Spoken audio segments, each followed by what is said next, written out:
Veuillez prendre note, les conseils prodigués sont à titre informatif seulement et en aucun temps ne remplacent l'avis d'un médecin.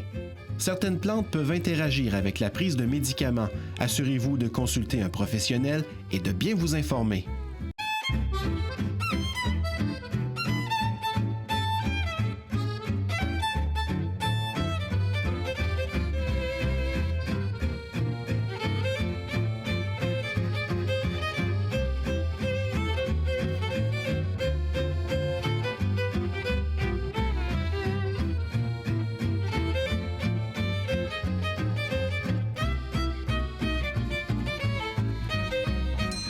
Au monastère des Augustines avec Imane Lalou, qui est la directrice de l'expérience santé globale au monastère des Augustines. Bonjour Imane. Bonjour Christine. J'avais envie de venir te voir aussi dans votre milieu pour que tu me parles du sommeil et de la régénération. Je me suis dit que tu étais la personne parfaite pour me dire, pour nous guider un petit peu plus sur qu'est-ce que c'est la relation entre le sommeil et la régénération. J'adore cette question Christine parce qu'on assimile beaucoup la journée à l'action. Et en fait, la nuit, c'est la réparation. Alors, pendant la journée, on mange, on assimile. Pendant la nuit, on complète la digestion et par la suite, on va aller dans le processus de purification. Donc, si je comprends bien, c'est le sommeil, c'est le temps de purifier, c'est le temps de digérer, de transformer. Tout à fait. Et c'est pour ça que le matin, on se réveille, on le sent, on a un petit peu la bouche pâteuse, les urines ne sont pas claires, on va aller à la selle. Donc, en fait, on termine notre processus de purification. Et il y a aussi la phase régénération. Exemple, on s'entraîne pendant la journée, on est en action. Nos muscles vont nécessairement se déchirer un petit peu, c'est naturel. Pendant la nuit, le processus de régénération va activer ça. La même chose quand on est malade. La grande fièvre, la nuit. Oui. Donc, qu'est-ce qui fait? Le corps est en train de lutter. Le petit bébé pleure, etc. Donc, c'est une phase importante aussi. Quand on a n'importe quel problème métabolique, pendant la nuit, le corps travaille fort. C'est quelque chose qu'on n'a jamais appris vraiment, que c'était la nuit que ça se passait. Donc. Mais pourtant, nos grands-mères le disaient. Je ne sais pas toi, Christine, moi, je viens du Maroc et pour ma grand-mère, c'était évident que la nuit, les enfants grandissaient.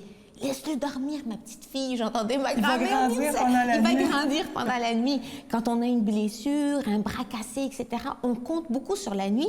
Et il ne faut pas oublier notre grand chef d'orchestre, le système nerveux. Imaginez ce grand moment de quiétude pour lui. Enfin, le mental peut ralentir.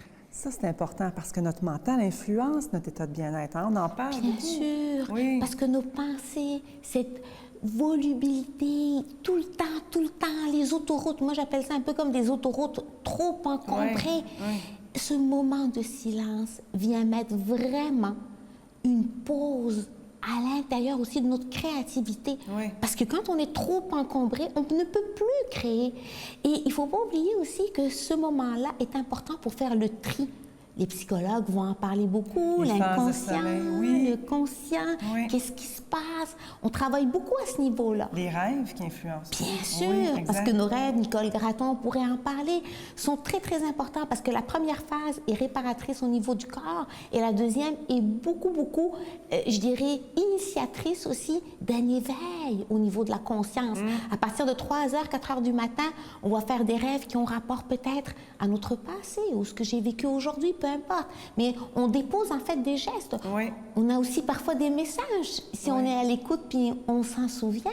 Puis aussi, il y a un truc très important, ce sont les messagers de notre corps. Donc les messagers, ce sont les hormones. La sérotonine, la dopamine, peu importe les noms, mais appelez-les comme des messagers. Comme le messager, par exemple, de la satiété puis de la faim.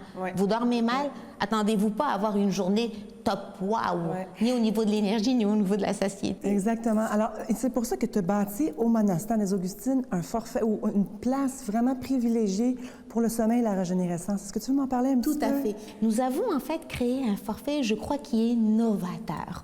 On a des forfaits qui existent dans le monde, des retraites de silence. Nous, en fait, on voulait amener aussi, à côté du silence, le côté sommeil, mais pas le silence à temps plein. Parce que dans la vie, on n'est pas totalement silencieux.